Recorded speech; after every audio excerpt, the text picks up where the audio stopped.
Arestado ang sarong lalaki, makalihis na makuwaanin pigtutubuda na shabu sa ikinasang operasyon sa Purok 1, Barangay Haboyoan, Aroroy, Masbate, alas 5:15 din maagahon kaining Disyembre 12. Binisto ang sospek na si alias Makmak, 32 anyos, on-call driver, asin residente kan naunang bita na lugar. Nakumpiskar sa posisyon kaini ang tulong plastic sachet nin pigtutubuda na shabu na may gabat na 5 gramo na nagkakantidad 33,340 pesos.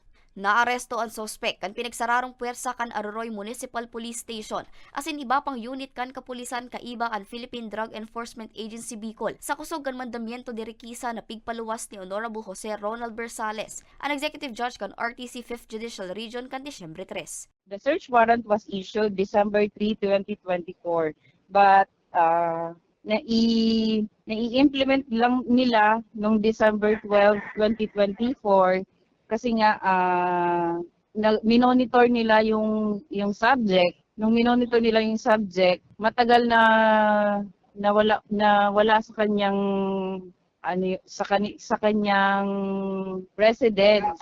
So, nagkataon nung December 12, nung pag-monitor nila na nandun, yun, in-implement agad nila yung search warrant at yun nga, nagbunga nung pagkakakumpiska ng mga illegal contrabands. Sa parehong aldaw, naaresto man ang sarupang drug suspect na pigbistong si alias ay 45 anyos, mayong trabaho asin residente kan Barangay Kapakulan, Milagros, Masbate, alas 9:02 nin Banggi. Nakumpiskar sa posisyon kan suspect ang nasa 8 gramo nin pigtutubudan na shabu na may market value na 5,000 pesos.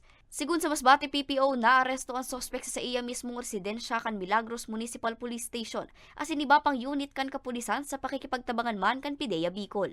According po sa Intel Operatives po ng Milagros MPS, ito pong arestadong drug personality listed po sa street level individual. Nasa kustudiya na kan otoridad ang duwang sospek na nahampangunyan sa kasong pagbalgar sa RA 9165 o Uncomprehensive Dangerous Drugs Act of 2002. Para sa mga baretang Tatak Bicol, Angeline Dagta.